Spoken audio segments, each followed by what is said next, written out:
with the amazing Patrick Jones.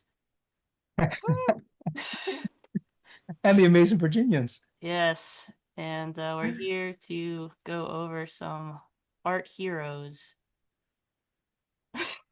I've never been good at introductions. I'll have to work on Yeah, this. you're learning. Yeah, You're great. Oh, every you job go I've and do ever your had, they tell me I'm awkward with customers. I don't think you're awkward. That's bro.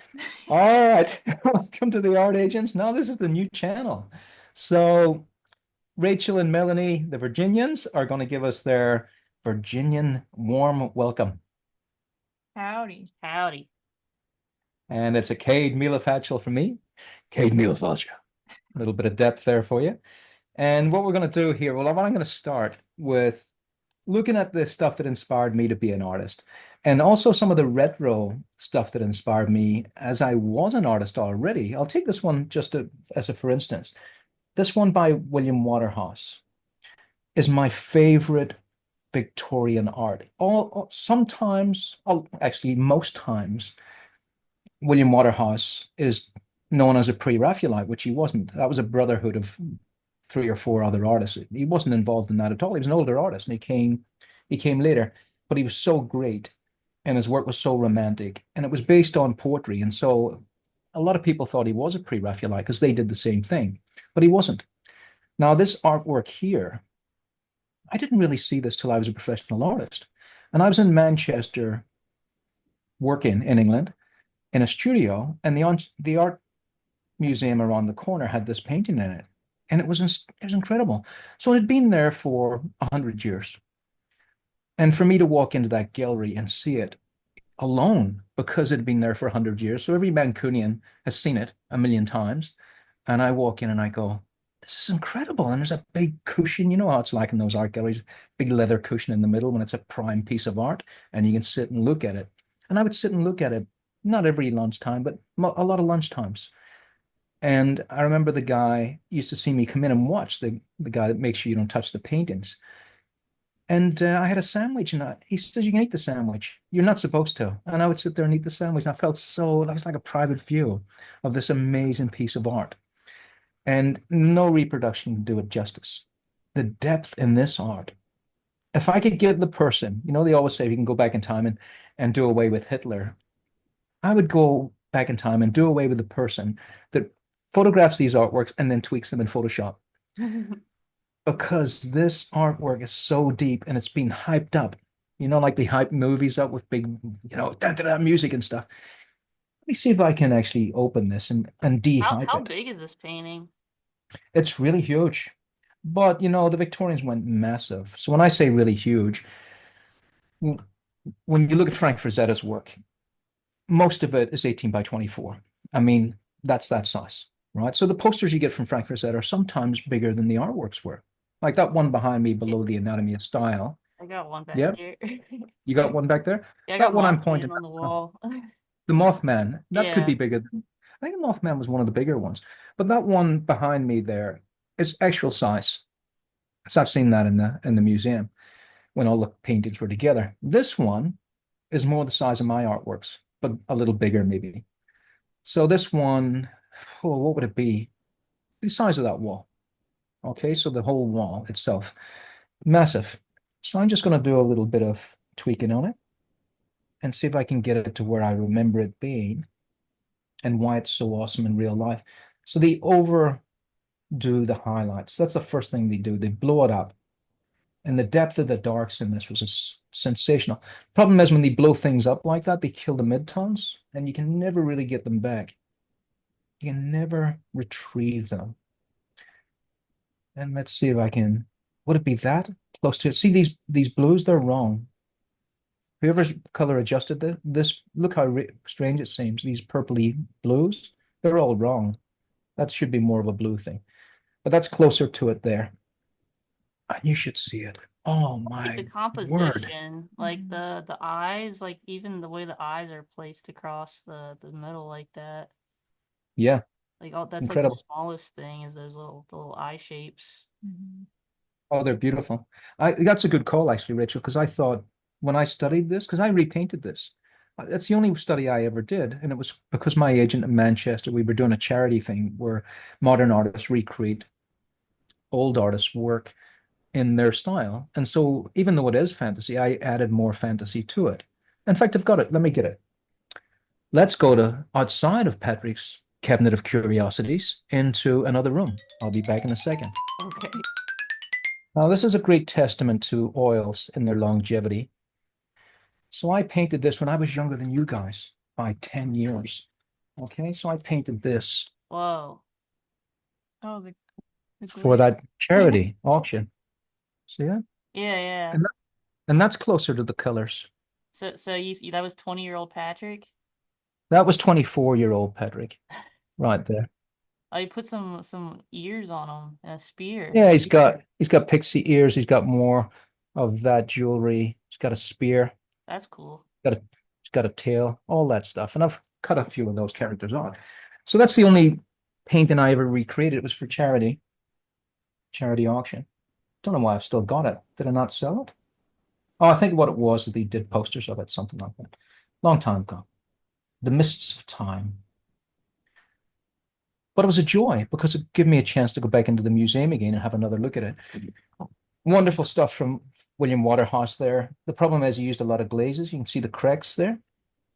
Now, that took 100 years, but if you look at Frank Frazetta's work, his stuff cracked in 10, 15. So he wasn't using those methods of longevity as much. I guess he didn't think that, 50 years from now, we'd still be talking about him. I don't think he was Incredible. thinking in the long term too much. Wasn't thinking in the long term. Even though he wanted to keep his paintings, he wanted to own them. I don't think he really looked into preservation as much as he could have done. He used to bake them in ovens and stuff, put them in to dry them, which really doesn't make any sense because it doesn't really dry. Oil doesn't dry like that. It oxidizes. So it'd still be wet if you pushed it. I guess he was just getting the surface dry enough, whatever he was doing. And he was using those quick drying cobalt dryers. That's what cracked the paint into.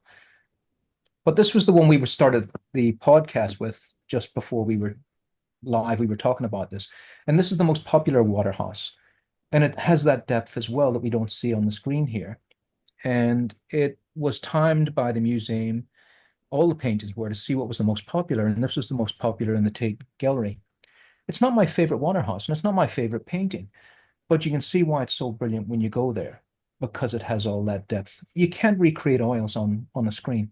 They have a depth that no other medium has. That's why I love them so much. Each layer has an iridescent change to it, and it goes all the way back, just like our eyes see things. So the distance in these hills, for instance, a wonder to behold. And yet it just looks like a gouache mark up there. So this was sensational when I saw it. I could see then why people loved it so much. But I think I said a minute, but it might have been 3 minutes.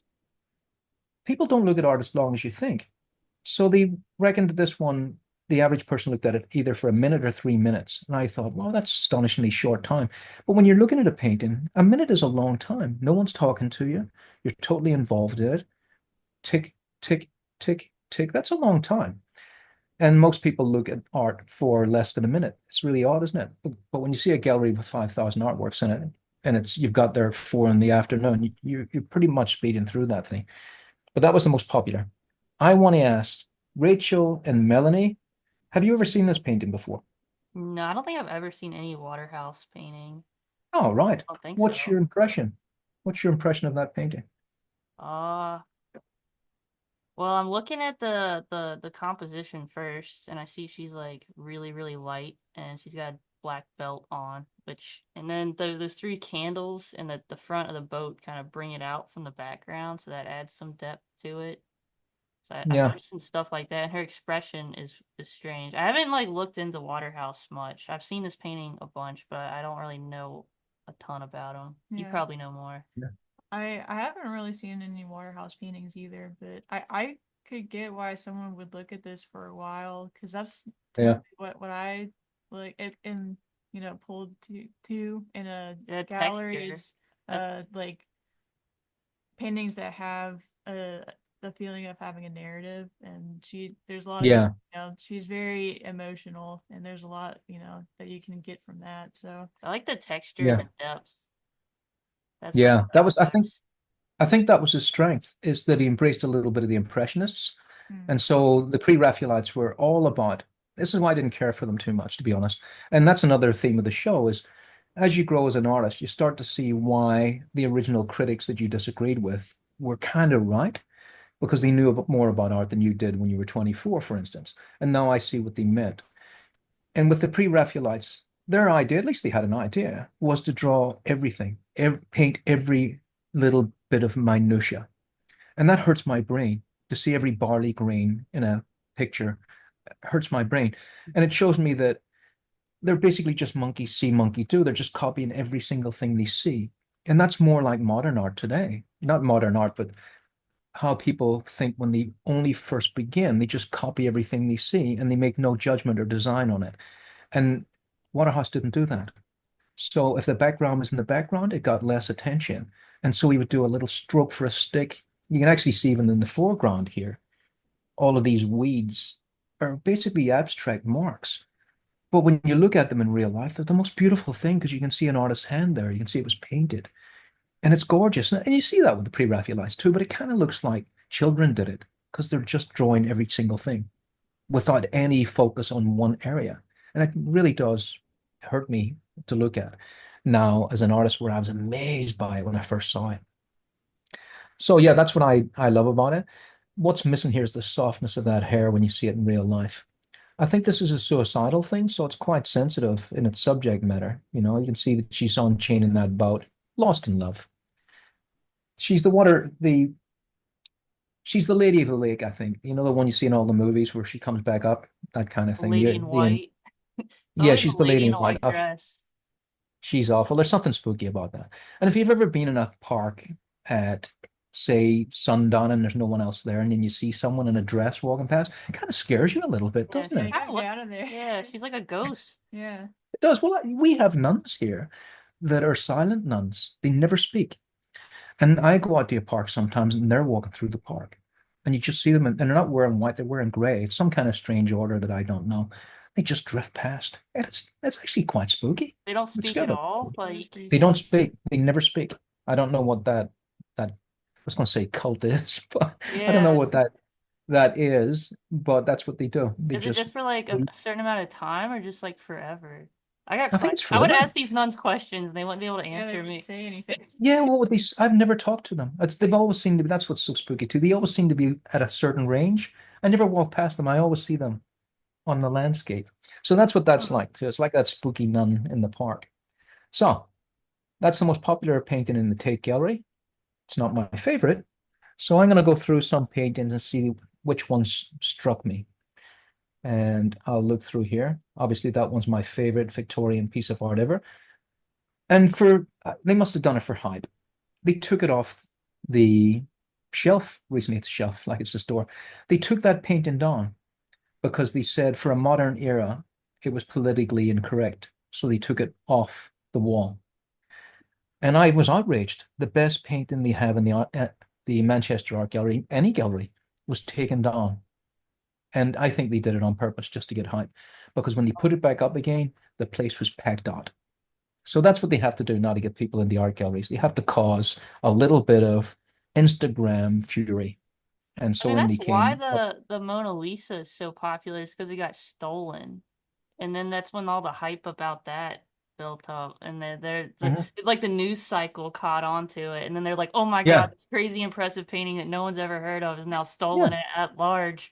And then that yeah, headline at just grew large. and grew. And then they found it. And so when people see the Mona Lisa, they're like, oh, it's way less impressive than Yeah, I thought. I mean, it's a great piece of art, but just it's crazy how big it got and how there's like all this yeah. serious stuff around it. It's because of And that that was the most famous painting in the world. yeah, the most Yeah. famous painting on the planet. Well, the reason why it's the most famous painting in the world is because, I mean, if you look at it today, it may not blow your socks off. But remember, before that painting arrived on the scene, everyone was painting exactly what they saw. And then here comes Leonardo da Vinci, and he paints soft edges, and he paints blurred background, and he directs the focus onto the face.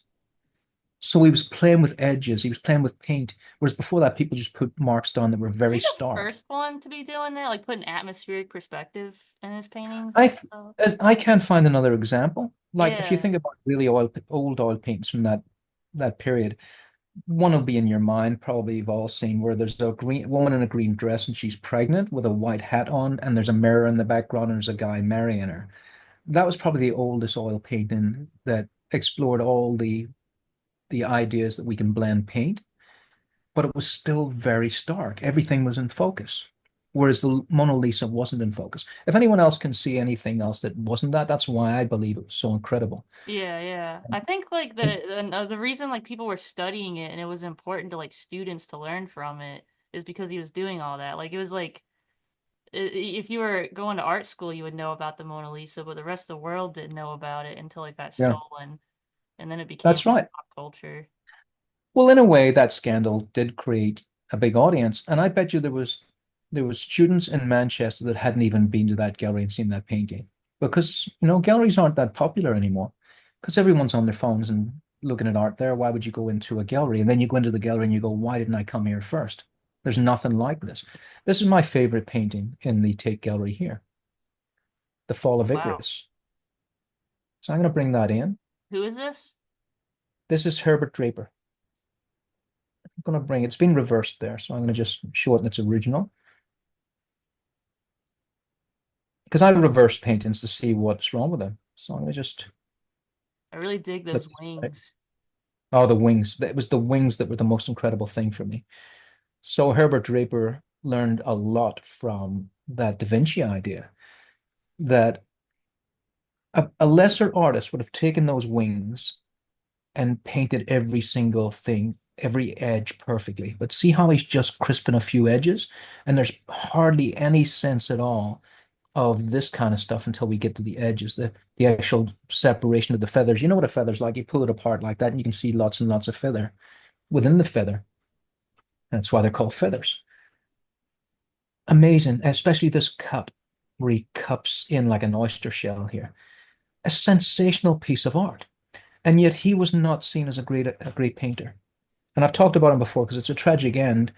When Lord Lytton, who I think is an amazing artist anyway, when he died, he had a funeral procession down the strip from the Royal Palace in London, from the Queen's Palace. He had horse-drawn carriages and people lining up. When you see the Queen coming and she's waving like that, that's where he comes down that mall. He came down that mall in his coffin when he died. That's how beloved Lord Lytton was. And Lord Lytton he was an amazing man. If you ever been to Trafalgar Square and you see the big black lions out the front, he designed those. And if you go into the National Gallery, I hope I got that right. I think he also designed camouflage. So he was this guy that was just amazing. And if you go in, this is a strange place to put a painting. If you go into the National Gallery in London, remember to turn around when you get to the top of the stairs. Because as you come in, you're not looking behind. And one of the biggest paintings that he did, and he did it when he was 22, something like that. It was unbelievable. And the Queen bought it off him. And the Queen betrothed it to the National Gallery, and it sits there. I mean, the concentration he must have had. I think he might have been on the spectrum back then before it was diagnosed because he had a tunnel vision where he sat there he's a rich kid. He was sent to Italy to learn how to paint, and he painted that when he was in his early 20s. I mean, that's how And you you should get see the that videos. good that fast, that Yeah. young. Yeah. Well, that's another thing to remember is why were these paintings enthralling people? There was no cinema, there was no television, there was no Instagram. There was black and white magazines, maybe a little bit of bad color in them. And then you go into a gallery and you see an oil painting as big as a wall. That was their that was their Hollywood. That was incredible to see. And I still get that thrill. When I go to the Art to Take gallery, this painting is huge. It's absolutely huge. Do you It's think way people bigger. were looking at it longer than a minute? That I like look I s- Well, for this one, I sat and looked at this for 15 minutes at least. And then if you turn around, if you swivel around in your seat, another sensation of the age, John Singer Sargent's Lady Macbeth holding her crown above her head like that. I mean, just go to the gallery for that. I often do that. I go to a gallery and I go, where are these two paintings? And I go straight there. And that's my tip to you guys if you go to a gallery. Don't start from the start because you are in there with a hive of people starting from the start. Go straight through. Go Yeah. straight through the end and walk back. And you will see, moo, they're coming towards you, but you've just seen all of the empty rooms by yourself. And then you go through the moo, and then it's empty again. So you meet the moo halfway. So that's what I do. But I go to every gallery and I say, where are these paintings that I want to see? And they send me up in the lift or whatever it is. And I go and sit there and look at them. This one, every time, straight through and have a look. The problem is that they rotate them and they take it off the wall. So you might go there just to see this and it's gone. They put something else up. And it's terrible. Not only did his funeral not exist at all to the public view, it was just a little newspaper clip in the paper. It said artist died today. So there's Lorne Lytton with his big procession, and there was Herbert Draper, barely remembered. To be honest, he hadn't got many paintings in his over. This one, and this is what we're going to do today. We're going to be giant killers. This is still sensational. Those women, amazing. This figure down in the bottom here, still awesome today to me. This little figure down here. Let me just tell you why I love this so much and still do, and why maybe I could see why the critics didn't think he was that great. So, this figure, fantastic. That hand is a tour de force. Look at those little gaps in there. Look at these little ridges. You know, look at that gap there. The sensitivity of that hand, I bet he drew that hand 6, 7 times on the side to get it perfect. And the perspective.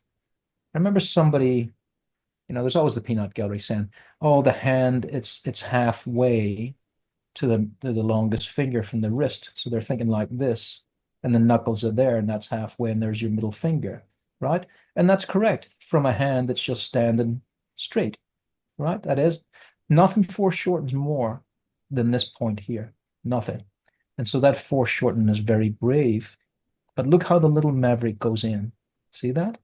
Because it shares a carpal with a ring finger. So just that alone, that hand alone is sensational to me because it's doing everything a hand should do when we drop our fingers like that. See how these three fall together? See that? They all fall together. And then the middle ones do this. And then he's grabbing onto something. So things change around, but that little maverick always pops itself out. It has to. Pull the thumb in. Everything he's done in that hand is just gorgeous. Now, he may not have known his anatomy the way we do. Rachel and Melanie know their anatomy off the charts. I But he got still it get perfect there. confused about the triceps. I was going over something recently. Oh, the triceps they're such a troublesome thing. So basically you kind of follow the form like So that. it's there's the one head on the outside, and then the long head that goes over the teres minor, and then there's the Yeah. one on the inside too. But you don't really see that one so much, right? Yeah. This is the one you're looking for, this long head. So Yeah, you're I looking for think that long I don't know how I got it in my brain. I always put them backwards. I want to put the medial head on the outside of the arm, and then I always have to remind myself it's on the inside. I don't know what I'm doing. Well, just remember the mullet. Remember the mullet haircut. So it's Mullet. short head in front. It's short in the front and long at the back. So short head of the bicep, long head of the bicep. Short head of the tricep, long head of the tricep. Short, long, because it's going around to the back. See? Okay. Mullet. And the medial head, you don't see it because it's like under her arm there. You see a little bit. So you're going to see a little bit here, like that popping over. You're going to see that, but you're going to see it around the back more. So the Okay. medial head is underneath and it goes all the way around the back and becomes a huge thing. Oh, okay. Okay, so it's underneath. That's why they're there's 3 of them. Yeah, yeah. Okay, so that's how it works. And then your scapula is in here, and then your clavicle is there going around to the front. Your chromium process at that point, it's going to be quite hidden. We're looking up at the art here. We're looking up like that. So it's all a tricky business. And then these are all extensors. So all the extensors are wonderful because you could just splay them out like this. Yeah, it's 3, right? The 3 extensors. Yeah, but then they get all fibrous as well, so you can put in as many lines as you like there. You can put a Yeah. ton in. We can bring the anatomy up if you Yeah, want. I was Let's I have a was look. digging into it recently and realized it. Sometimes you go back and I was like, I thought I had this way better than I did. Yeah, it is the hardest thing. The forearms are the hardest thing. There's no doubt about it. The whole arm is, but especially the forearms. They're a pain. Take those veins out. And there is like the tendons that go to the thumb. So those Yeah, were messing me up. Yeah, yeah, yeah. the Whatever the pollicis. yeah, and then Yeah, the little other pollicis. one. Okay, okay. So the pollicis is the longest one. It goes to the end of your thumb, and the brevis is shorter. Does it have Skip. two tendons coming off of it? There's Or three. So you've got the brevis, and it goes down to halfway. It goes to basically that point on your thumb here, okay. and then the longest goes down to this point. So they're going to the ridges, really. So there's the longest, and there's the brevis, but it's this one here that does all the work. So this adductor. So remember, adduct means to add to, if you want to remember how it goes. Just trying to get that out of the way so we can see it.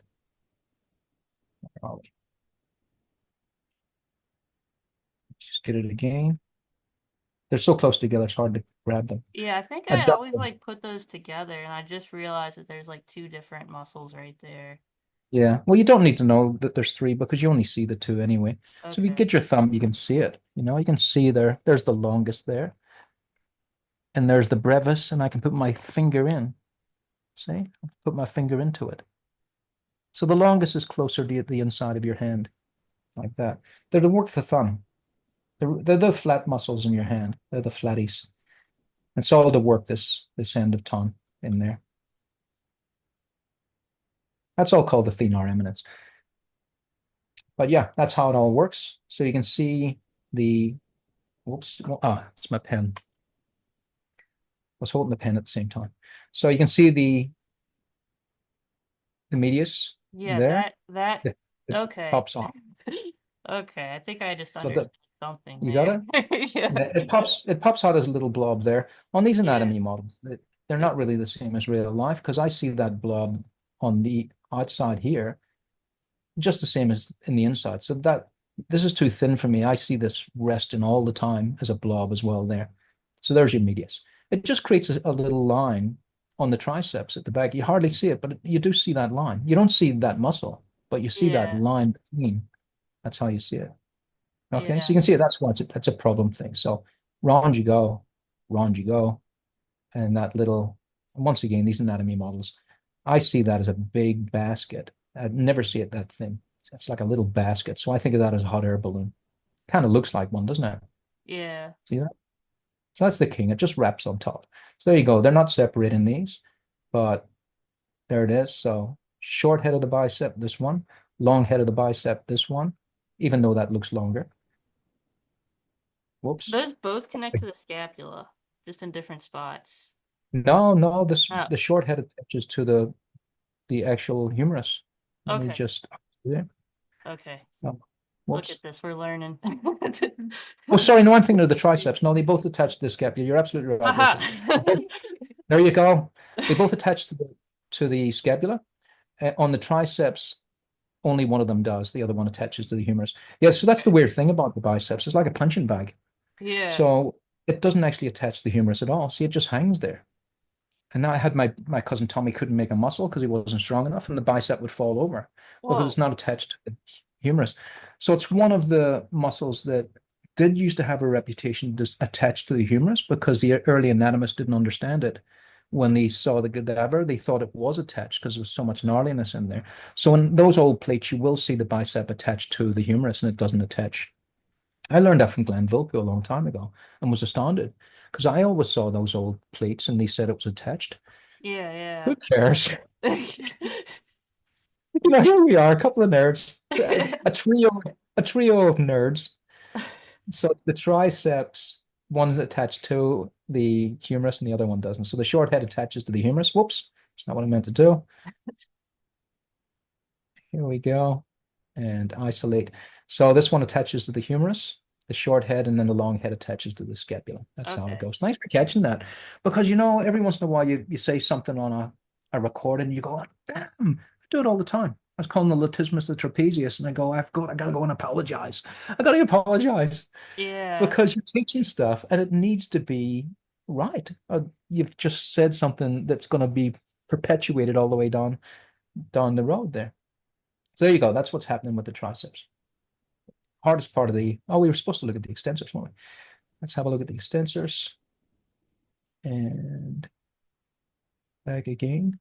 The extensors always simplify. There's three of them, one to one side, one to the other, and then Yeah. one down the middle, Well, essentially. there's brevis as well, so you don't know whether you're going to include this little tiny thing in here. Oh, geez. So the Digi Mini, it is an extensor, but it's not considered one of the other extensors. So have It's a like a look, like you pinky? say, Rachel, there are three. See them? There's three of them there, the extensor digitorium. But there is this little mini as well. And then over here, you've got the carpi ulnaris. So you could say there's more than three. That's why you can just fan them out and add extra fibers to them. But this is often not even talked about, this one, because it only works when the little finger works. I'm going to try and engage it. And it only works up here. You'd have to see it up there. You kind of see a little bit of a flex to it, but that's alone. And that's An another extensor thing, just for your pinky?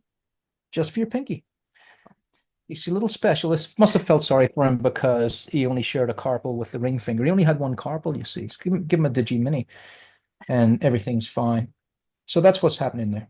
Okay, so you can fiber them out. Even within that, that becomes fibrous. It can look like 20, you know? So there you go, extensors, and it's, you could say, that the jury's out whether this is an extensor or whether it's a flexor, because it's the radialis, it goes to the front and it goes to the back. It does both. I would say it's neither. I'd say it's a wrench.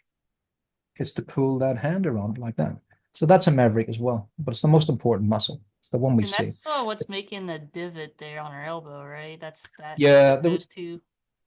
the reason there's a divot is because the brachioradialis and the carpi radialis longus are the only set that go above the condyle. All these other extensors are coming off of the condyle. So if I go, there's also a little gyrito muscle in there too, like this for the elbow. Yeah, they're all coming off. How do you think Herbert Draper was learning this? Do you think he was in dissections or? At that point there was dissection, so it is possible. Whoops, it's not what I meant to do either. Let's see. Reset. Yeah, so all of these guys, I'm still holding that pen. All of these guys are attaching under. There's the little Dorito. And these two guys are attaching above. So what I'll do is I'll just isolate that to show you. So basically all of these muscles are attaching on to the little condyle part, except for this one, it's going up higher. So let's go back again to find them. So we'll take one of them and we'll isolate it. So that's attaching onto the condyle. The condyle is basically just this little ball ridge like that. All of those extensors are attaching there. But the brachioradialis and the carpi radialis longus are attaching up here. You can see a blade for them. See that? It's like where if you hit like your funny bone, that's that, right? Oh, that's this one over here. That's Oh, the that's on the medial other one. side. So So the inside one is where you hit your funny bone. And the reason for that is there's a nerve that goes across it. And when you're a kid, it's very sensitive. And when you're growing up, it's just a pain. So that's that one. So that's the funny bone there. It's hard to say whether it's called the funny bone because it's called the humerus bone, or whether yeah. because you laugh when you hit that. It's hard to tell. Maybe someone knows. But these little rough edges are called a ponderosa. Oh no, they're not actually. A ponderosa is a different thing. It'll come to me. But these little rough parts here are rough so that the muscle can attach to it. Boy, stuff that goes out of your head. They say anatomy is the first thing you learn and the first thing you forget. And there's the reason for that is there's so much of it. Yeah, there really Oh, is. it's driving me crazy, the name of the roughness. But every time you see a bit of roughness, like look at it up there, see it, this area here, that means something's attaching to that. So that probably, let's see what that would be. Let's see, that's the back, so that's the triceps. That's going to be for the deltoid. So the deltoid's going to attach there, and the brachialis is going to attach there. Let's see if I'm right. So what's happened here? Why can't I? Oh, there we go. So there you go, brachialis and deltoid. And I'll just isolate that. Patrick, well done. Do I get a prize? There's no prizes, is there? There's no prizes. No. Shame. There should be a prize. Okay, let's get back into it. Now, the reason why I think maybe, oh no, there we go, worked it out. The reason I think maybe he was derided so much is because he would make a blooper every once in a while, and it was a big one. I think, even though that hand, I think, has influenced Frank Frazetta a lot. If you see Frank Frazetta's Dead Warriors and stuff, that hand is very reminiscent of what he did. It's just something very limp about it. Maybe it could have had a little bit more of that. I'm just really trying. I think maybe this is too high. That little moment. I think it needs to be there. So basically, there's that overlap that happens like this. And maybe this is all too gestural and not rigid enough. I could see he's putting the ridges in, but basically this is the structural end and this is the flexors are the gestural end of Ton. There's just something too floppy about it. It seems to have too much gesture and not It seems enough. like he was trying to make them floppy. Maybe He he's is trying to got make them lost. floppy. Yeah. I think also these two fingers are too much the same size. So you got to think one coming from the thumb, you've got to go 1, 2, and then the third one, 3, should be longer by a fingernail. I think that's the problem. And this finger sticking out, it's a bit weird too. It might be that. I think he'd been better off with something like that. Really not too sure. And this seems a bit thin. Anyway, there's something about that hand that is just not working. It's too feminine, I think. Let me just have a look at the thinness of it. The finger's too thin. There's just something not working on that hand. This seems not thick enough here. Just all a little bit floppy. Anyway, the other thing is those legs. You Yeah, know, he's missed the Yeah. he gym, skipped hasn't he? leg He's day. missed, Yeah. he skipped leg day. And Yeah. in fact, you know what? My grandmother's got stronger legs than that. Yeah, he could have So, put some better feet on him at least, I guess. yeah. If we're Well, look at gonna us. bash him. We're awful. Yeah. Yeah, We're except, awful. because I can paint so much better. Yeah. Yeah, it needs all of that. Look, there's no tarsal ramp. There's no tarsal ramp. So there we go. We're killing our heroes. But it could have done with that, I think. But they didn't have what we have, they didn't have all the tech we have to really bulk this out and understand that, yeah, here especially we're not seeing, the vastus medialis pop like it should do. Did he have It- cameras? Like, what year was oh yeah. Oh boy. they had Oh boy, cameras? they had Okay. cameras, all right. They had cameras from 1840. Okay. They had cameras way longer than you would expect, but not everyone had them. So that was the thing. Not everyone had a camera. You'd have to be pretty rich to have a camera. But it was the ruination of Victorian art because once they got the cameras, they lost their design skills because you just went, well, like everyone does today. They said, oh, I'm frightened to veer off the reference because I'm not as good as the reference. So they started thinking like that, and then they became that. They became the slaves to the reference. It's kind of like how a lot of people today, it's like hard for you to remember directions to place because we're all used to the Yeah. GPS. Yeah. It's like I'm you the same. just kind of offload all that information into the machine. Or like Yeah. memorizing phone numbers. Oh yeah, I don't No know. one does that. I don't know. Yeah. I don't know your Yeah. phone number. I could not tell you what any of your digits were. Yeah, I'm the same. I don't even know what the street next to the next street is. I don't know what that is. I just put it in the Yeah. GPS and just go past it. Yeah. So I thought that I'd be really poor if I saw some criminal activity and they said, "Where are you?" I'd go, "I don't know. I'm in a park." Which one? I don't know the name of it. I couldn't help. I feel a bit embarrassed by it. I am Yeah. embarrassed. So there's the kind of things that I would say, that thumb, I would like to see it come out a little bit more, design stuff like that. Remember, Norman Rockwell said, people will forgive anything but the hands and the face. So you really got to take care of that. So that thumb for me needs to be a little bit more rigid. That's a good hand, though. It's just that thumb looks weird to me. So there's the things I would do now as a grown artist to look at what it is maybe they saw that I didn't see. And if I turn that on and off, you can see that the torso's magnificent, absolutely magnificent. But if I turn that off, you can see those little grandmother legs with no bones in the feet. You Yeah. can see them. See Yeah, that? I feel like they would have just added to it to like make him a little more like Yeah. masculine looking. Well, the thing is, the thing is, he's an Adonis. Look at how pained they are, how sad they are that he's died. Yeah. This young god has died. Incredible. He's got his brachial radialis in his, or coracoid brachialis anyway. He's got that. He's got the brachialis in. He's got the condyles. Everything is working here. The long head of the tricep is in. Everything. And that little line where the medius is, it's a little low there, but that's what he's doing there with that point. So everything's working. It's all working like it should. Biceps, triceps, and coracoid brachialis. So that's all, and then that stops the latissimus. So I everything's think the working. There's the lats. wing. I think those lats are like the coolest part of that guy. Oh, me The too. lats and the It's, wings. he didn't miss lat day. Yeah, yeah. It's those Maybe big maybe he wings. was yeah, maybe he was a rower. Maybe because he would have to get the models from somewhere. And there was no gyms. Well, there was actually gyms, but nobody really went to them. Just circus people. So he might have been a rower. They'd get athletes in. And there obviously they didn't have McDonald's back then, so everybody looked pretty lean. So the funny thing was back then, when they were advertising products for women, they were to plump them up.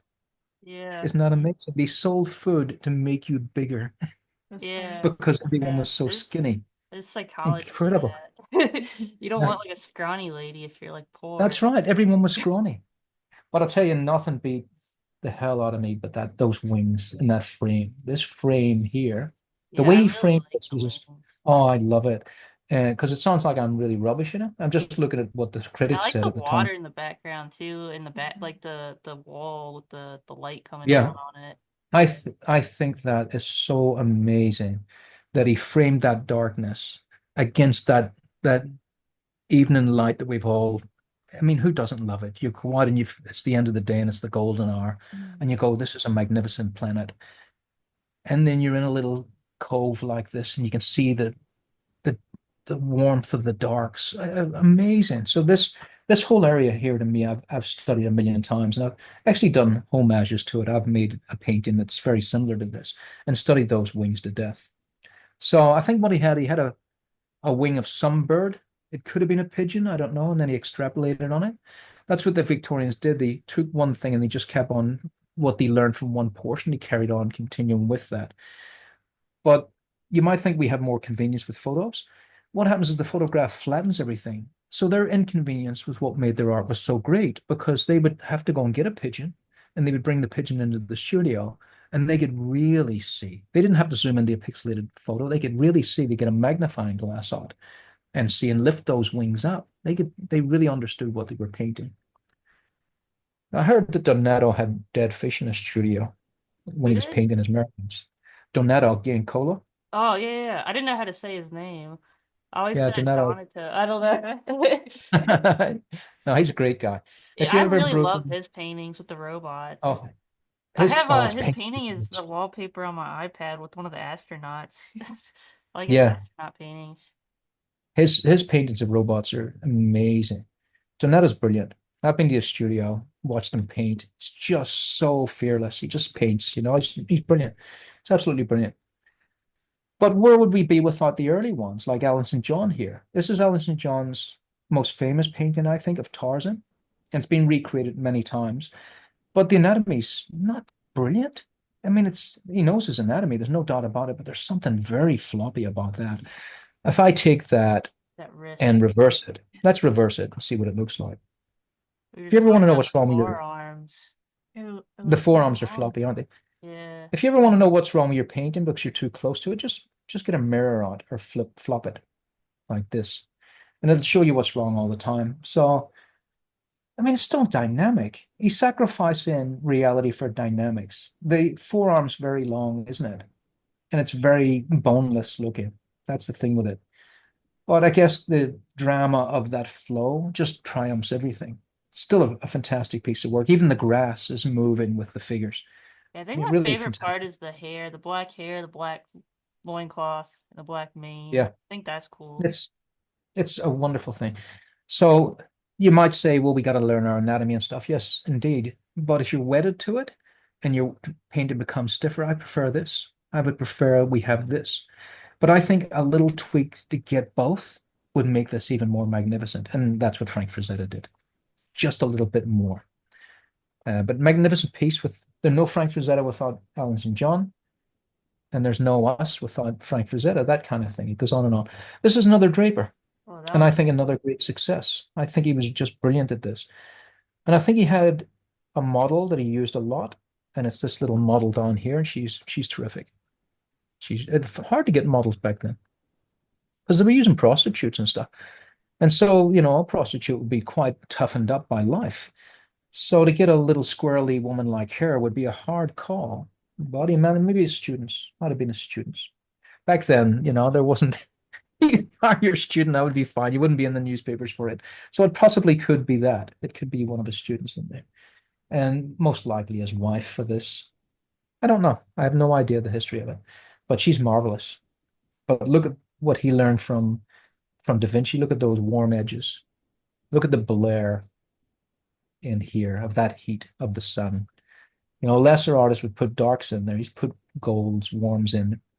And probably learning, I'd have to see the date on this from Lord Lytton, whose most famous painting is called Flaming June. And Flaming June had hardly any contrast in it at all. It looked like a woman on fire. Are you looking for it there, Melanie? you're just writing it down for later. Yeah, Flaming June, if you can find it. I've got a copy of it on my wall. Still fantastic. And he probably painted it in a day. There's hardly anything in it. So sometimes that's the way it goes. Oh, Now, and there's Lord Lytton there. But look what he did, and we should all do it. He did a color rough, did lots of studies. There's a color rough for Andromeda there. Now, they didn't have all the reference we have today because that dragon is pretty comical, isn't it? That's a pretty this comical painting looking is dragon. cool. Like it's almost Yeah. like an umbrella over top of her. Mhm. Yeah. Well, it's her familiar. So it's shielding her from I think it's Perseus firing arrows up there. So you can see that he's taken the arrow for her. Nice little story. So there she is with her long red hair. Imagine if you could grow hair that long. Wish I had a better resolution of it. But brilliant. A little sidebar here is that I've been here. I know this actual cove. This Oh, is wow. in Donegal in Ireland. And he traveled in Ireland, and Donegal was his favorite place. And my parents own a home there. And it's so great to hear that my parents own a home there because they grew up dirt poor and worked their asses off to end up being able to buy a little cottage in Donegal, my dad's dream. And I drove from the cottage to this place to see where Lord Lytton painted this. Nobody knows this. You go there and they go, here's a cove. And I think they call it Mermaid Cove. It could be called Lord Lytton's Cove.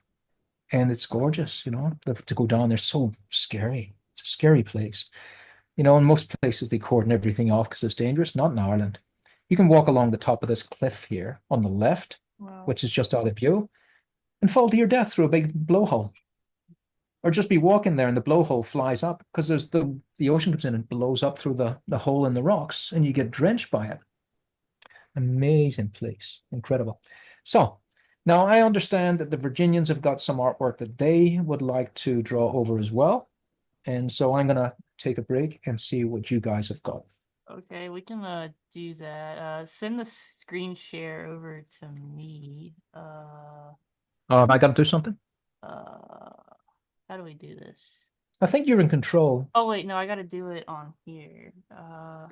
Hold on. Or maybe I stop share. Let me stop share and see if that does it. Okay. So I've stopped sharing my screen. All right. So I think you take over now. Yeah. One moment. I had this set up and now it's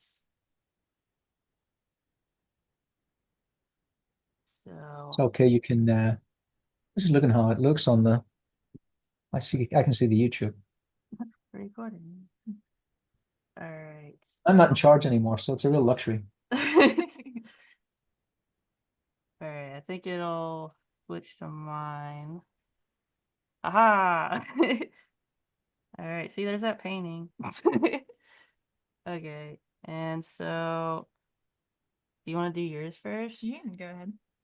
Well, I was just trying to like come up with a bunch of just, I wanted to pick at least one Renaissance painter. So I got Caravaggio here, and like just a few that I thought were cool. Um, this one. It's all this like famous stuff. I feel like you had like all these artists that I didn't know so much, and then I picked like super popular ones. Uh, this one, this one. Oh, the beheading This- of what's he called, Bohophiles or something like that. Oh, yeah, shock! When I yeah. saw It's like this, chopping. It's It's Holofernes. at Holofernes, Yeah. yeah. When I saw this in the National Gallery in London, I thought, are they allowed to show this? Yeah, yeah. It was so violent Pretty and brutal. terrifying to me, and especially the old woman. I mean, Yeah. she's ready for the head. Yeah. Look, That's the worst part. Yeah.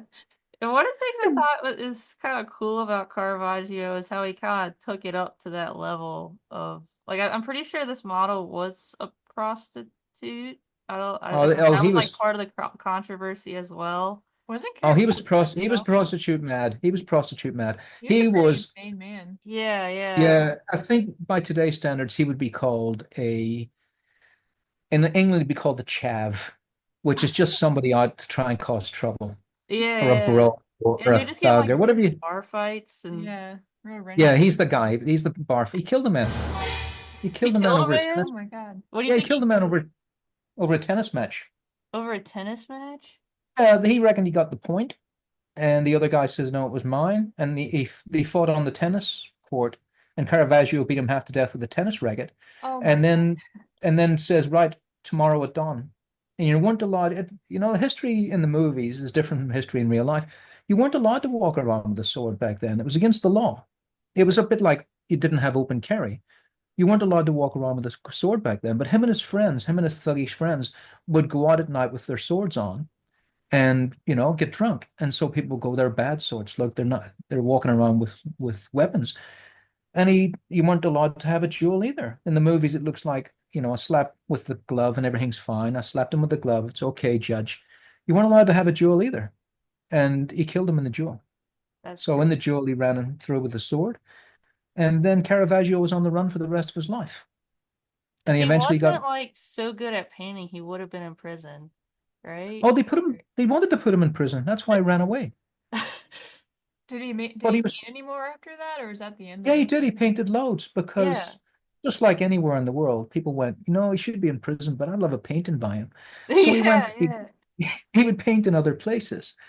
And eventually he was murdered himself on a beach. He was crazy. And they reckon it was because he was using lead white as part of his paint process that drove him crazy. Anyway, I took over your whole thing there. Go ahead. No, no, I Yeah, appreciate it. that's very interesting. I wasn't really sure what I was gonna say about him. I had originally picked Roberto Ferri, and then Melanie picked him, so I picked Caravaggio. Well, we can still talk about him too, because I mean he's a I do have some Roberto up here too. Oh, he's To amazing. go to the He's a, modern version, I guess. yeah, because he was he heavily is. inspired by Caravaggio. Yeah, Yeah. yeah, and like I've studied this one before, and I really like it. Like the Yeah. feet, Oh, and those all, broken toenails are great, aren't they? Those yeah, dirty yeah, all the toenails. little Yeah. details and all that, like the hallucis maybe is what that's called, going to the big Yeah. toe. Uh, Yeah. yeah, and the textures and stuff. And that horn growing into his skin. Yeah, yeah, what's Absolutely. going on there? Yeah, that's his thing, isn't it? He does that one thing.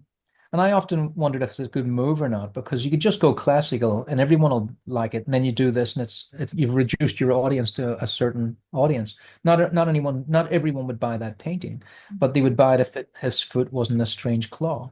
Yeah, But that's what I like about him. He's uncompromising. yeah, yeah. Like he does some crazy So, some of stuff. those are pretty brutal, just like Caravaggio's, I would say. Yeah, Yeah. His older He, stuff. he really knows his anatomy too. His anatomy's off the yeah. The charts. anatomy is crazy. Like, I like studying him for the anatomy. Like he Mhm. knows all these things, and He really does. There's your pollicis longus there on the thumb. Do you see it? yeah, yeah. Mm-hmm. He's got all those little Yeah. tendons that we were talking about earlier. Yeah, Yeah. His anatomy's fantastic. and like that's kind of a cool composition, right? It's like Mhm. almost like so I always like to look at that, the composition. I like those little wings. Like Yeah. it's so I tiny. would put a little bit of critique on those wings though. I would like to see them attach more because they look a bit like They're just someone's thrown pasted them and they've on. landed. Yeah, I'd like to see a tendon. It's just faded in, hasn't it? I'd like to see a tendon attached, which he could do very easily. So I'm surprised he hasn't. Yeah, Maybe he just wanted to keep the beauty of the female figure, not so yeah. gruesome. It'd be cool to see like all of his stuff is rather dark, I guess. Like it's just I don't know, like it's just like where's the happy where's the happy painting? Yeah, there's no happy. There's no happy. But the There's no story is happy. just super like I'm not like very literate with the Bible, I guess, but I'm like the why is that around her Mhm. waist? This thing growing out of its head. I don't know what it means, but it Yeah. looks cool. Like the And knee. look, yeah, I tell you what I love, Death's hand dissolving into dust. That's beautiful. Oh yeah, yeah, this That's really nice. Yeah, there's like So the he's getting very close to illustration there. It is an illustration, really, but I'm pretty sure he doesn't work for publishing companies, for instance. I think it's all fine art. Mhm. I try to get those knees like Yeah, you got it. that. That's your Yeah. patella. Yeah, and then the other Yeah, bone on top, something like that. It's here, pretty I'll leave you to it. I've just got to pop on. okay. Let's see, what else do we have? Oh, I got this one too. This one's just like crazy. It's just like bodies Yeah, piled up. there's so many arms in there. And then this, I think this is why I picked this one. It's like, how do you put another deltoid in there? Like, is there a scapula? I don't know. What is that bump?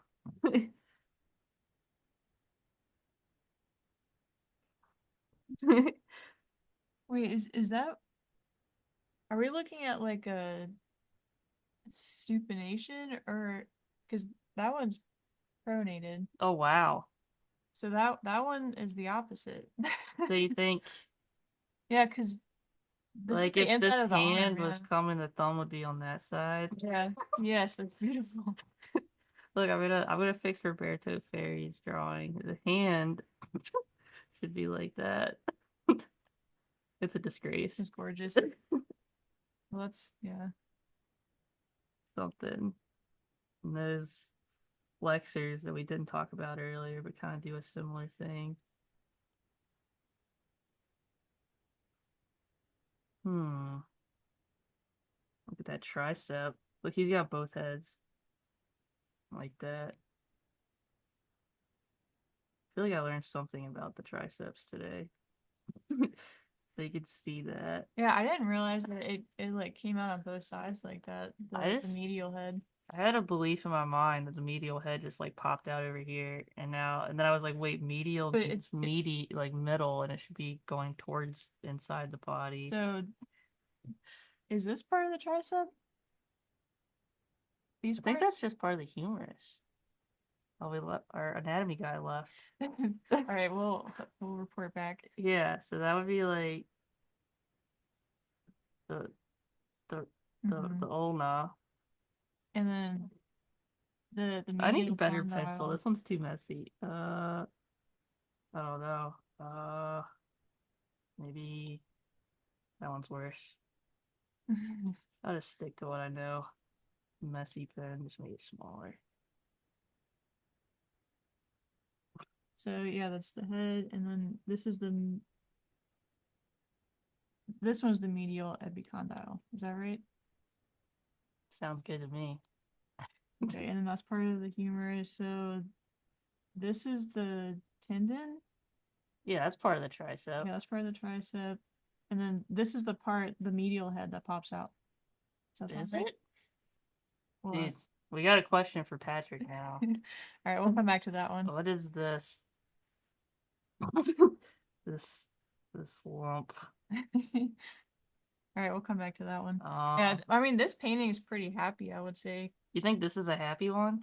I would say compared to the other They're ones. kind of like growing into a tree. I guess it is. Yeah, I mean, it kind of has like Venus, you know, Botticelli Venus vibes. Yeah, she's got a halo, a flower. She's got flower petals. Yeah. Yeah. Patrick, we have a question. Oh, yes. What? What is this lump? Let's have a look again. What is that lump? That's the Yes. tricep medius. So that would be okay. Right. Melanie was But the correct. thing, You're looking at his yeah, but the thing intestines. with the thing with Roberto though is he does a little bit of Michelangelo and a little bit of Steve Houston, where they add lumps that don't exist just to create more Yeah, dynamics. this. Steve Houston calls it the Thunderbolt, so it does look a little bit off to me, but that's what it is. Yeah, I guess just like add more action to it. Yeah, it's just more action. Once you know what you're doing, you can do anything you want. Mhm. You can see how much, he always like look at the abdominals in that figure on the right over there. Yeah, Yeah, this Would guy. never see all of that stuff. Yeah, so I mean, look at those obliques. See that little line there, actually. I can't point to it on the screen, but if you see the obliques, now go to the left of the big lump and see that big string. See this. that? Oh That's yeah. obliques too. And I saw that on my model, Alana, once, and I thought, what the hell is that? And I went all the way down like a big pipe, all the way down to the groin. And that's obliques too, but you rarely see it. So Yeah, he's taken every kind of model he's ever had and added all the muscles that you never see in every picture. So it's pretty amazing. one thing that I learned, I don't know if I've like said it before from Ray Bustos that I really like is like this. What do you call that? Like Oh, the little mnemonic? Yeah, Yeah, the it's a oh, the kite. little kite. kite. Yeah, yeah. And then from that, if you go from the collarbone through the nipple, you can at least like get in the ballpark of where the serratus and the obliques kind of go together. Just Yeah, going that's my around favorite. like that. On that one as well, You Rachel, can go down it's like from that view. It's from that view. So if you turn the body around more, then you do the bow in the opposite direction. yeah, So yeah, it's from the front. But yeah, I love that one. So that. But since he's like that's a beauty. stretching like that. Yeah, I think I learned that from Glenn too. Yeah, and then you can just go like straight down. Like I guess the 10th rib would be right there, or one of those bumps is the 10th rib. I don't even know. He's got all these extra bumps in here. The rib cage is like that. Goes around like that. Something like this. Is Yeah, extra he's bumps. such a fun one to study. Yeah, yeah, And yeah. And then other artists I brought. Who else did I bring? Oh, I brought just to change it up a little bit. Because we were talking about like ones that like have inspired us, I guess. And I feel like Uh-huh. Milt Call probably had some sort of impact on me because I've looked at his stuff and copied this stuff a lot. Yeah, Like, he's brilliant. yeah, yeah, I really like just how like easy he makes like I've tried copying these and it's not that easy. No, it's not. He makes it look so easy in this. And if you find the just the with the reels of these drawings moving, it's really good Yeah. too. Another thing as well, while you're talking about Milt, and especially these two characters, is what was also amazing about him is that he designed these characters around the actors who actually played the voice of the character. So if you look up George Sanders, who did the voice for the tiger, he looks like that. And if you look up Mr. Hiss, that little guy played so many Western storekeepers. I can't remember his name, but when I see the animation, I go, he looks just like that little guy that plays the storekeeper in all the Westerns, the little frightened storekeeper. So they're Yeah, two brilliant actors. And they look, I mean, especially the tiger. I mean, that looks, if I said to my dad, who does that tiger look like? He would say George Saunders because he knows the old movie stars, you know? yeah, Spit image of him. I mean, it's George Saunders right there. It's yeah, incredible. It's such a smart idea. So how am I going to create this character? Well, the person that's going to have those facial tics is going to be the person playing the character, saying the yeah, words. So that was a good, keep it simple. yeah, yeah. It's always like one eyebrow up, wow. and that bottom jaw coming out. I love the way he did this, and it's cool seeing the old animation too, and just realizing that they drew all of this with no computers. Like even Oh, just this amazing. page, where it's just the expression page of the characters, they had to cut the pieces out and tape it to a board to make this. Yeah, they were sensational. Yeah. He's just like he did all the cool Disney movies too. I never liked the princess stuff, but like Robin Hood was dope. Yeah. And then okay, so I got some modern artists too.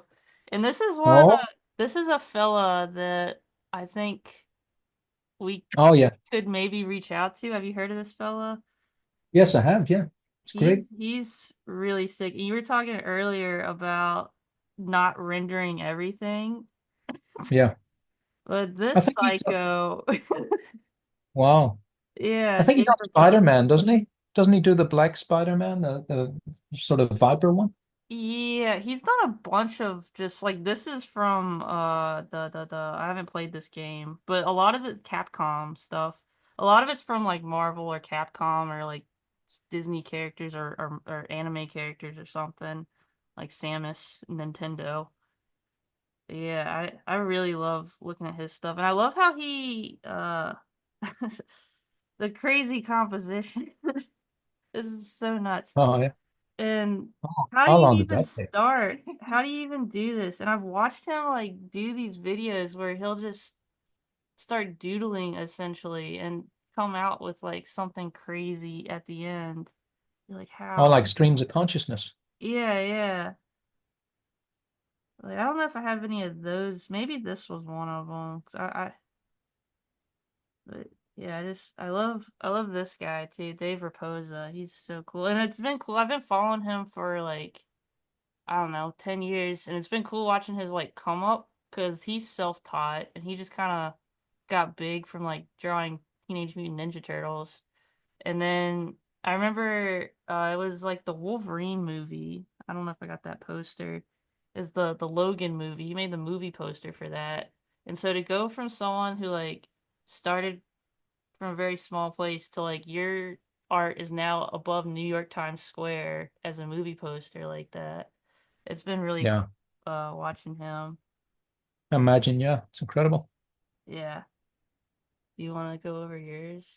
Is that everything you got? Yeah. Well, I don't have too much here, but This is beautiful. yeah, well, we already talked about Phil Hale. I don't think that I have. Wait, no, Roberto Ferry that we talked about. Oh, you got different ones? Yeah, I have a few different ones here. But I won't spend too much time on this since we've already talked about him, but let's see. He has so much work. I was going through it spans back to like 2000, like early 2000s, and he's just this is one of his newer ones, but he's just been making a lot of Very paintings. prolific. Yeah. Yeah, it really is. That one's cool.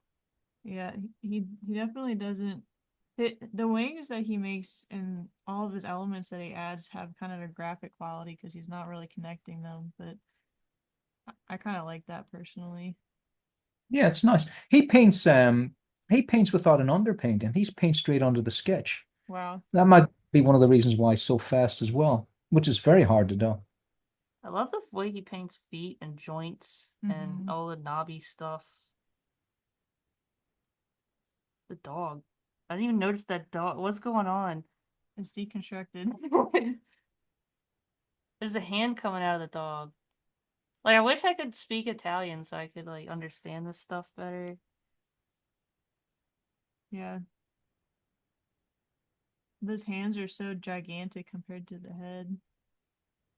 His proportions are cool. Right. Well, I also got Phil Hale has been one that's I've been looking at for a while. Um Have you he ever met Phil Hale, Patrick? I've never met him, no, but I'm very aware of him. mhm. And I wonder, he seems to have dropped off the the world somewhat. And I think it might be that portrait you just saw there of the Prime Minister. Yeah. Well, The so thing is, yeah, I think with Phil Hill, like he works in illustration and fine art as well, mhm. but nothing pays bigger than painting people that are famous. That pays a fortune. So when he got that gig there to paint Tony Blair, Mhm. that must have been such a payday for him that he went, you know what? this life's too hard for me to keep on doing stuff that hardly anyone's paying attention to. I mean, in the scheme of the world, that is. Yeah. He's a Yeah. famous artist. Well, I was So reading an maybe that. interview. Sorry, Patrick. No, that's it. Yeah. Yeah, I was reading an interview where he had made 10 images for Stephen King's book. I forget the name of it, but he made 10 images for him, and that paid so well he didn't have to work for like 5 years, I think it was. And then Oh, but Stephen King's an anomaly. Here's the mhm. thing with Stephen King, and it's one of the reasons I really like him, is that I heard that same story about another artist where Stephen King makes sure that the artist gets a percentage of the book. And Wow. no other artist, no other publisher or novelist does that. So Hmm. basically it's a flat fee for anyone else. So if you want to get a big payday, suck up to Stephen King and see if you can get a book jacket by him. Because I think Michael Whelan had the same deal as well. Yeah, this is one Could of be. the images that he made for him For as Stephen King. yeah, part of the 10. And I believe Yeah. they're all oil paintings.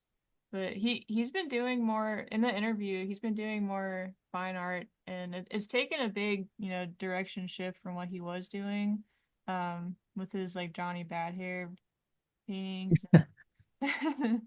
But his stuff, his new stuff, I really like it. It is a bit, I would say, disquieting.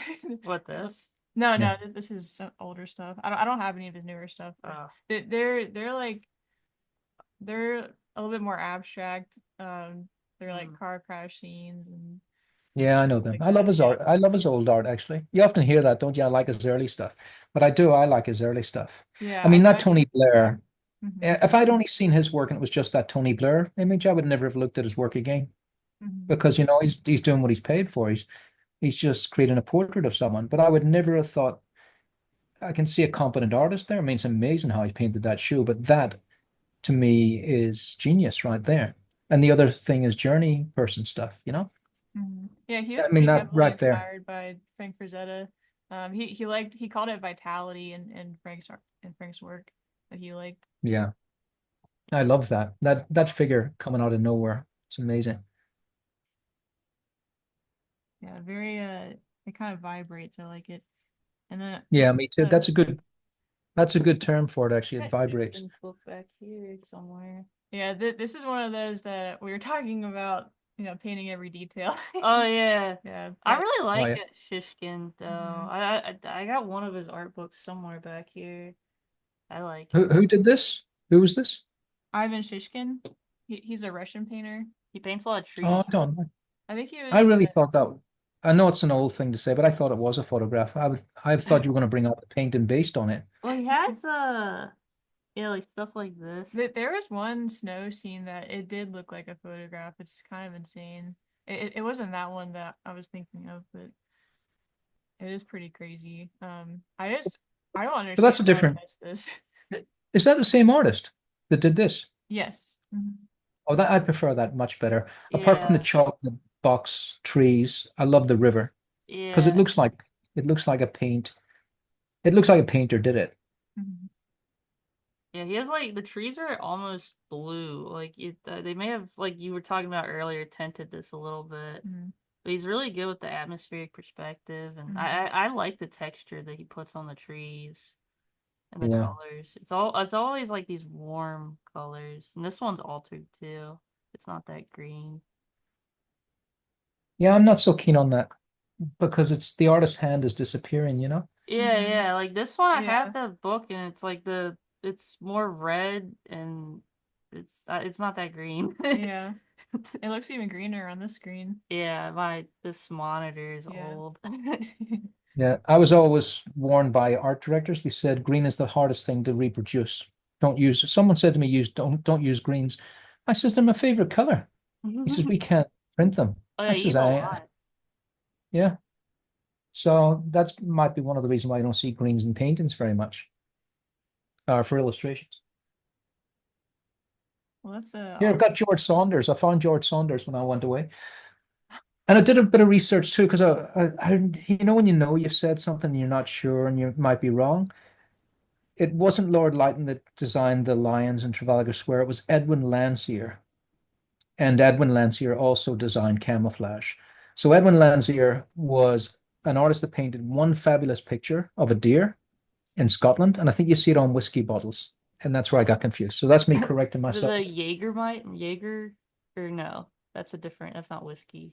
No, yeah. I was Oh, thinking this was some on a liquor this bottle. this is old Scots whiskey. I'm not sure which brand it is, but his deer is still on there today. Brilliant deer. I brought this guy too, just because of. Oh, that was sad, wasn't it? That was a shock. Yeah, Yeah. dude, I was like so like I don't usually get upset at like famous people dying, but it was so sudden too. I was like I got It's mad. I was like, what? it's I was mad. To me too, I thought that's so wrong. I mean, you Yeah. see all these ne'er-do-wells still walking around with their full health, and he just suddenly died. Yeah, he was a healthy fella. Like he was like in the middle of a tour and then just Yeah, gone. And it's probably like one of the best like minds for like he just drawing like his whole life. It's I feel like he's gonna be one of those people where like as more time goes on, he's gonna become more and more Yeah. relevant or just people will kind of peel him back a little bit more. Just his sketchbooks alone, just watching a sketchbook yeah. tour, it's just Can you unfathomable. Yeah. can you guys clear up? Is Super Annie him, or is that a bunch of artists? It's a bunch of different artists, and I've All heard right. some of my friends have told it's a bunch of people. It's not just him, but I think he's like started it and is like the main person. But there's All right. other ones. I follow a few other like there's Miss Kim Jisoo or something. There's another one on Instagram that's really good. Uh, yeah, like the mind that can just do this, like how. Just with It's no um, underdrawing and just like I love watching the videos of him just drawing. Like and Peter Hahn is the one that's like I guess his predecessor that's doing it now and he's really really good too. And he just had like a sketchbook tour with Proco. And at the yeah, end of it, I was like, it just kind of, I got a new sketchbook and I was like, I need to like have a physical, because my iPad kind of replaced a lot of my sketchbook. So I carry this thing around and use it all the time. But I need yeah. like a physical sketchbook. And watching him flip through his kind of changed my mind about that. Yeah, it's great that artists can do that. They can make you want to pick up a pencil and draw. Yeah, Hmm. yeah. He'll have like three sketchbooks going at once. He's like, this one's for like the plane ride, and then this is my at home book, and then this is the one I'll take to conventions, and he'll just like keep flipping through those and go through like 12 of them in a year. Like he does a sketch like the sketchbook tour he does, he just like grabbed a pile of books like this and took them to the convention and does this video for Proco, and he's like, this is all from the past year. And he's like, this isn't even all of them. Oh, And you're like, how are you yeah. doing that? I wouldn't have known of these guys if it wasn't for Stan, because I'd never seen him before. And Carl Kapinski, I'd never seen him before either. Uh, I didn't know those guys existed. This is like new. That's why I thought you guys could show me something I don't know, because I didn't know that. I had no idea that those guys existed, and yet they were creating this gigantic tsunami out yeah. there of, art expression and art influence that I was not even aware of. Yeah. I would those videos when I saw Kim Jong Gi, I was like, who the heck is this guy? And then you I was start the digging same. down the rabbit hole, you realize how much he's drawing. So I'd been following him. Yeah, it's like, and it does inspire a lot of people to see that. Hmm. Yeah, the weird thing was you said he was so healthy as well. I thought the same. When I thought that guy's really healthy, and he said that he liked to drink day old coffee. And I thought I'm going to drink day old coffee because he looks pretty healthy. And then he died, and then the day old coffee went straight down the drain. I don't know if that's like a healthy thing to do. Or Yeah. maybe he just Well, like didn't drink it too fast and maybe that was good for you, and that's how it's a day well, old. Yeah, well, maybe I it's did. like a metaphor. But yeah, and that's all I brought. Um, do you have any other artists you wanted to share, Patrick? Oh, me? Yeah, Yeah. I was just looking to, first of all, I wanted to clear my name with Edwin Landseer and bring up, yeah, can I share the screen? I'll bring up a bit of Yeah, George Saunders yeah. However you so do you can that. see the genius of those Disney artists. All right, so let me see if I can share. I can. Oh, we're getting good at this. Look how fast you guys were there Yeah, yeah. We're figuring out sharing. the tech stuff. Okay, so first I'll bring George Saunders in to show how amazing Milk Can was. And when you brought Pinocchio up, I thought it was going to be my favorite Disney artist, Fred Moore, who designed the original, the new version of Pinocchio, like the softer version. Because there was two versions of Pinocchio. Okay. Or Mickey Mouse, sorry, there's two versions of Mickey Mouse. You know the one, the rubber hose one with the little dots for eyes, and then there was the Yeah. Mickey Mouse we know today. And Fred Moore did that. Fred Moore redesigned. And so he did Pinocchio for the movie, I thought as well, but maybe I'm wrong. This is I wonder if you can see it yet. This is George Saunders, who voiced the Shere Khan tiger for Disney. Look at him. Whoa. Sure. It's him. Look at the Yeah. disdain in his face. Look at the coolness of him. No, you know, Eyebrows. so he just doesn't Yeah. care. He's the tiger. Yeah, I love He's the that tiger. like you can add that much character into your drawings. Like interesting people. Yeah. Take It's worth inspiration. doing. You know, those Disney artists did that. They would take a mirror and they would do all the emotional characterization and they would copy their own faces. They would do that. How did we get from this to that? There's the rabbit hole for you. I Yeah, have it's no interest in that. And yet it took me there. Isn't that terrible? yeah. What's the connection? There's no connection at all. Yeah. I There's wonder me what getting angry. impact the internet has really had on artists. Oh, Some it's of a it's shocker. good, some of it's good. Like Yeah. me and you, like on the other side of the planet can talk, but I other know. parts of it, it's like I find myself checking my phone all the time and I I know. wish I It's, you didn't know have what? that problem. Yeah. It's a huge You know, distraction. Rachel, Yeah. I set myself down last week and I went, stop. Are you an idiot? Are you a grown ass man? Or are you some kind of goddamn fool I looking at Do that Instagram? all the time Are with you a myself, grown I ass think. man or a fool? You're a grown ass man. And I said to myself, stop, no more Instagram. Post something and walk away. Be a Yeah. grown up. And I did that. And you know what? My life just grew into this wonderful thing again. I went downstairs and started drawing, and it was wonderful. So no more from me. We could look at some other stuff here if you want, but I think we might be running out of time. Who did that one above the one we were just looking at? This one? Yeah, that one. Who did that? Yeah. Well, I don't remember who did this because it wasn't a very well-known artist, but I always loved it. Every once in a while, you see one gem out of nowhere and you go, wow, I want to see more. And then you look and there's nothing really that great to look at. But that one in particular, I keep coming back to. And the reason I love it so much, it's myriad, really. I'll show you the reason why. I always have this. See, when I go to paint a picture, I print out a whole bunch of copies of stuff that I admire for different reasons, and this is one of them. And a few things stick out. The way that band of silver just rings out against that flesh to me is amazing. So it complements the flesh, and then the flesh complements the gold. I always love contrapposto, you know? I think that's fantastic. That hip is just fantastic in that bite against there. I just love that. I always will. I'll always love the contrapposto of a female figure, especially. I think it's amazing. It has all that stuff that, you know, that I talk about all the time in class about how you can get mnemonics in there to get that butterfly shape. You know, you don't have to work hard to get stuff that works. You can come in and out of that shape to get this. I just love it for that. But what I really love is that soft pull of light. That's what Disney called it, the pull of light. Right there. And that's what Caravaggio loved as well. But there's this soft drift as well. Look at that drift of light. Do you see it? That's called a half light. So he has, even though everything after that wasn't that great, this is an artist on fire working with light as a compositional tool. A half light for her and a full chiaroscuro light for her. Sensational, off the charts, romantic, beautiful. The framing as well is incredible. This frame to bring us into this point. The composition in this is just gorgeous, even to the knee pushing away these folds. I love everything about that. This is an artist because everything's so low res, I can't even get the name. And with Instagram, nobody puts it up.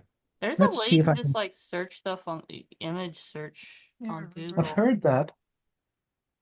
It looks like Jamali. That can't be a name. Himali.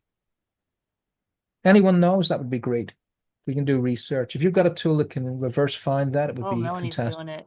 Melanie's like Really, Melanie? Do you think you can do it? I'm working on it. Wow. detective on the case. You guys are the future. If you, Whoa. that'd be amazing if you can find that. In the Harem by, I don't know if it's Henri or Henry, Adrian Tanu. Tanu. Tanous. Tanu? I guess that could be a T, yeah. Yes, Tanu. That would be an X at the end. Wow. Look at Melanie. Slow clap. What's Wow. the name again so we can keep a note of it? He was called Henry. Adrian, or Henry, Henri, Adrian Tanu, Tanous. Henry. Henry. Tanu. That's fantastic. So a French artist, obviously, right? Super. That's why I love that so much. So I always have a bunch of art that I put on the side. Obviously, the Fall of Icarus is always there.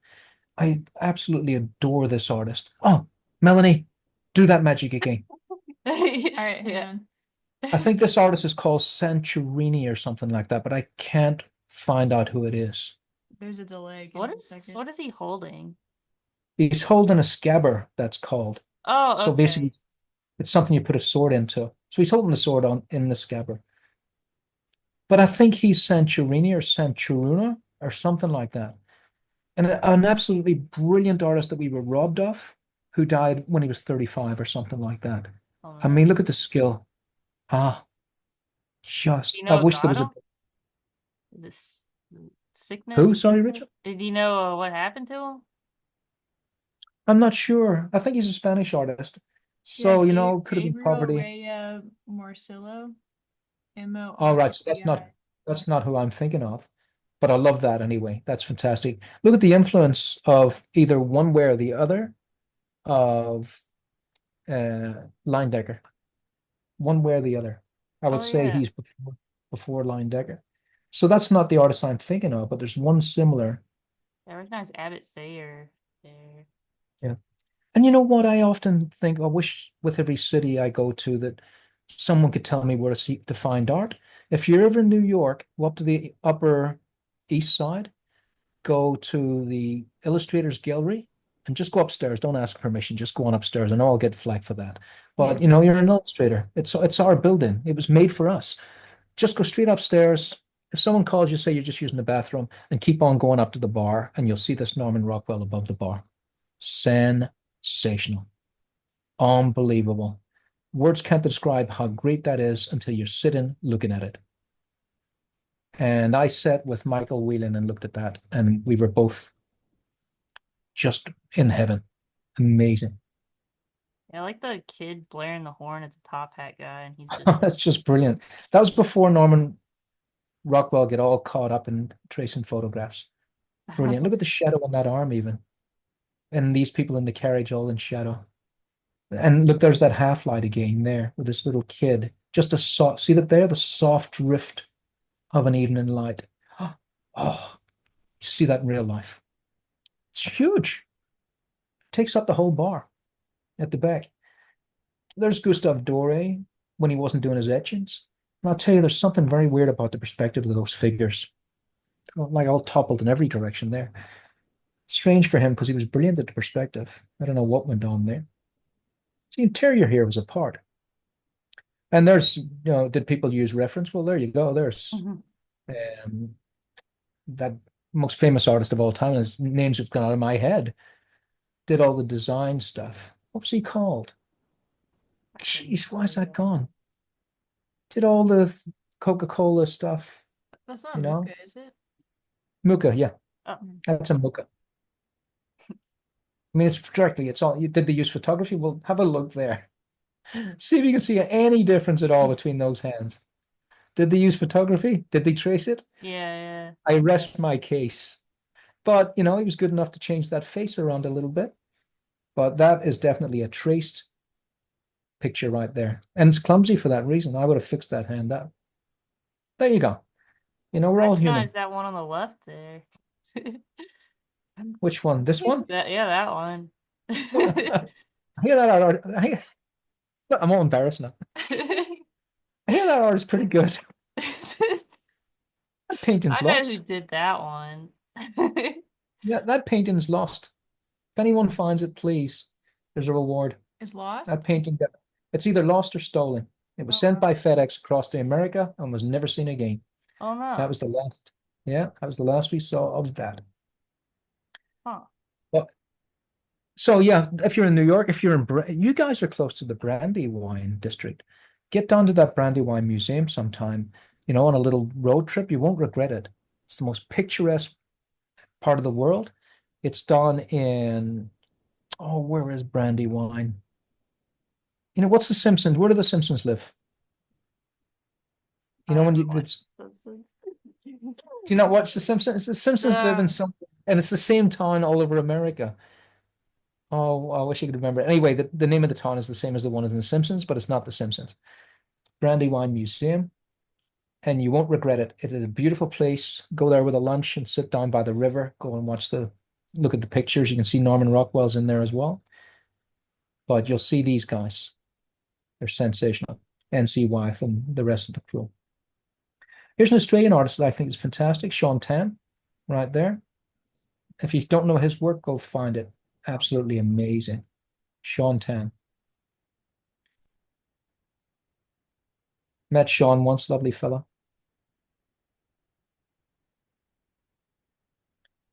I'm looking for that Sanchurina. There's so many brilliant artists. I mean, you could go on forever. Norman Lindsay there. Fantastic. So these are my inspirations in here. Even people. There is Maureen O'Hara. I thought she was the most beautiful actress in the world from Ireland. Lived to be 100. Whoa. If I'd have known she was still alive I thought she can't be alive. I'd have gone and seen her in the old people's home.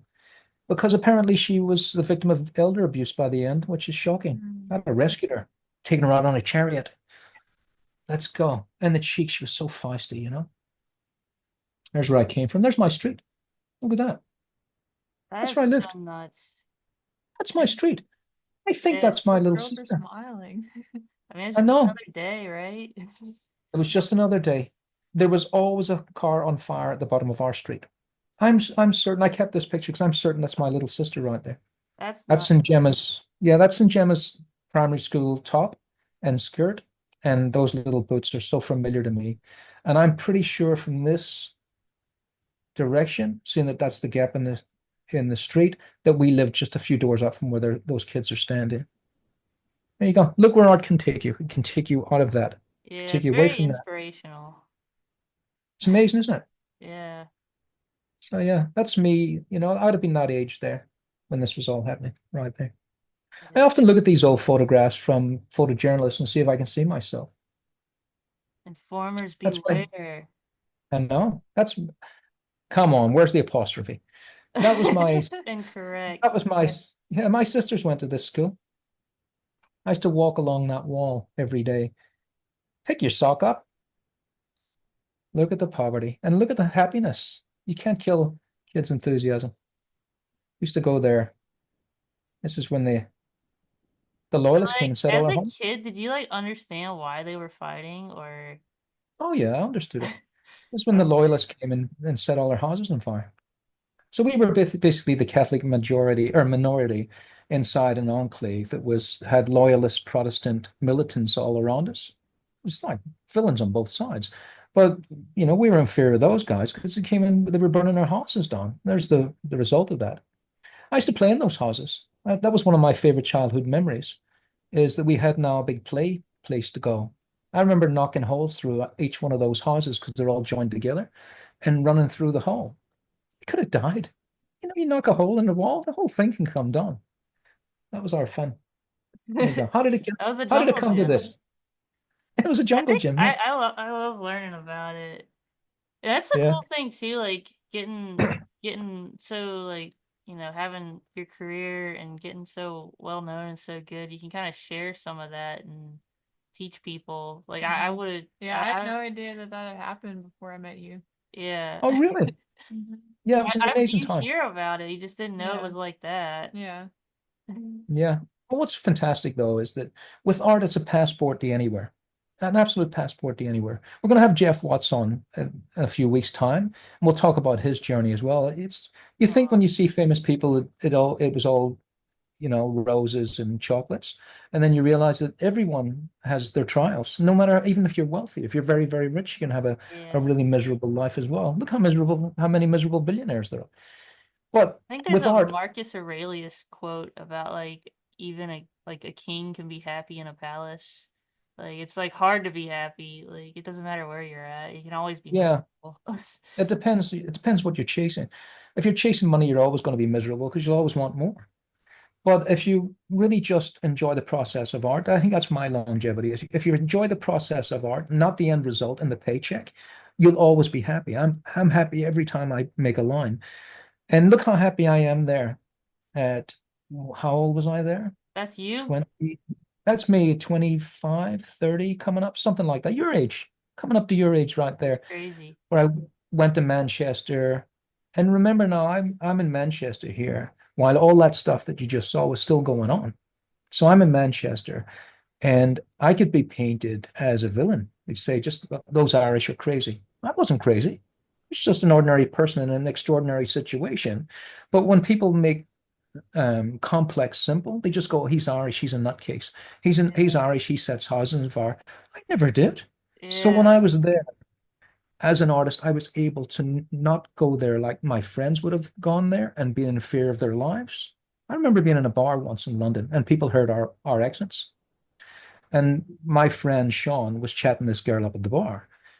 And these guys heard it and they went, they're Irish. And I said, Sean, we got to get out of here because he went outside. And I knew who they were. They're the Razor Gangs of London. I know who they are. One of them had a scar from here to there. I said, Sean, we got to get out of here. This is dangerous.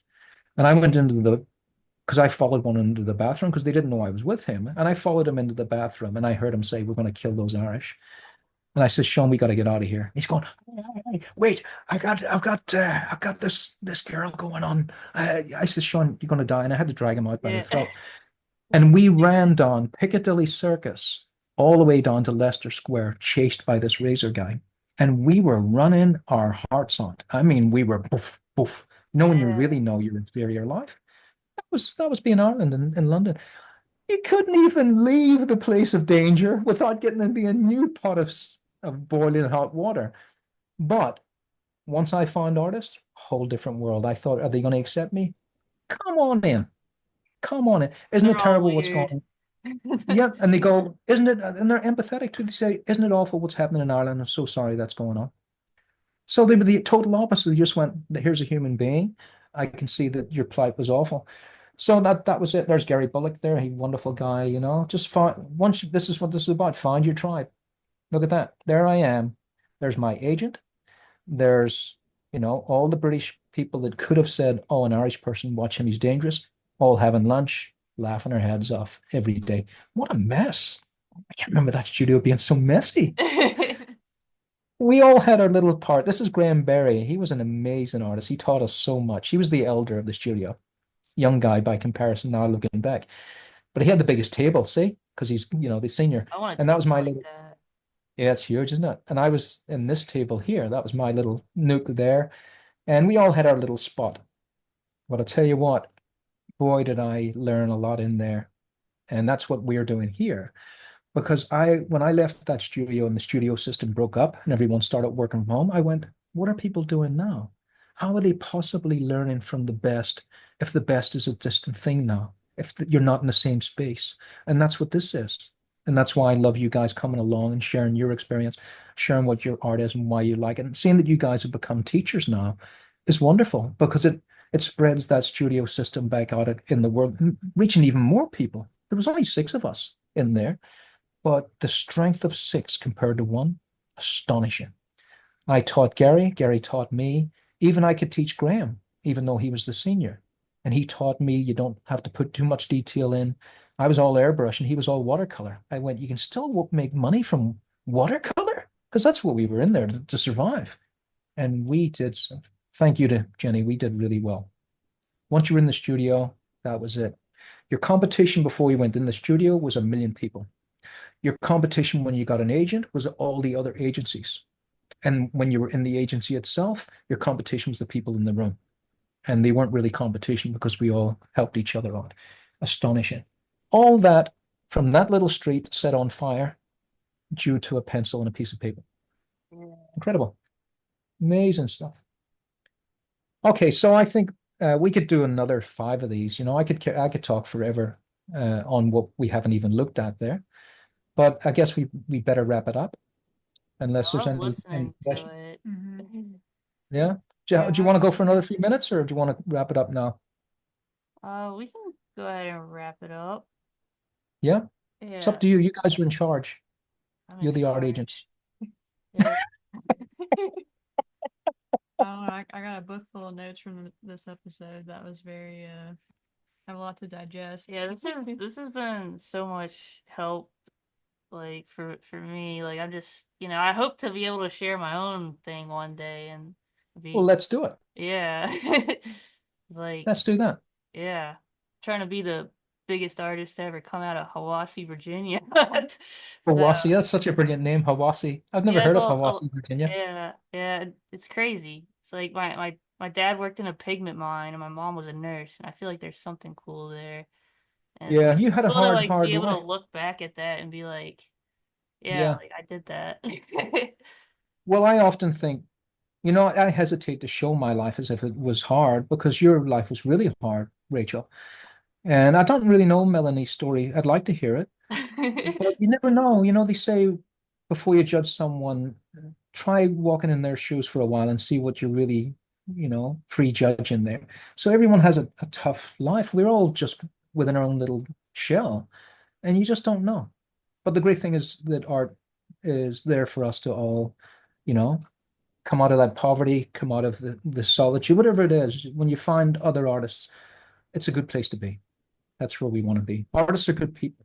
You Yeah, saw yeah, me getting chased by a razor gang in London and then being in a studio with artists saying, "Oh, that's sad. I'm sorry that happened to you." There's yeah. good people.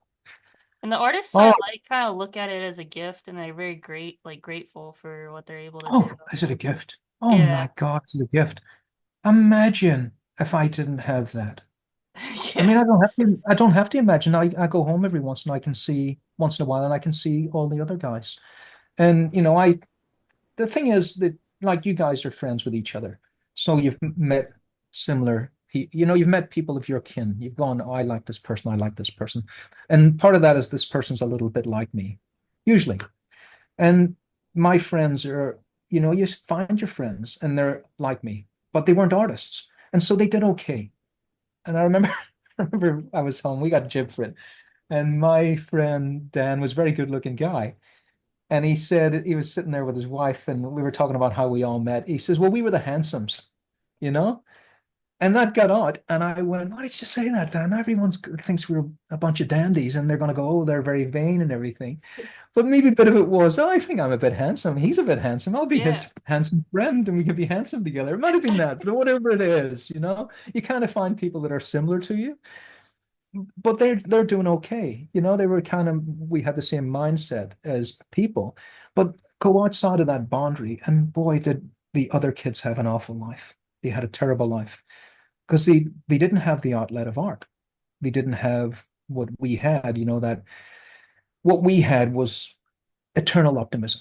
So I found people that were very optimistic and they did okay with whatever they did. And I did really very well with what I had, which was art after a long, long, long struggle. I mean, a long struggle.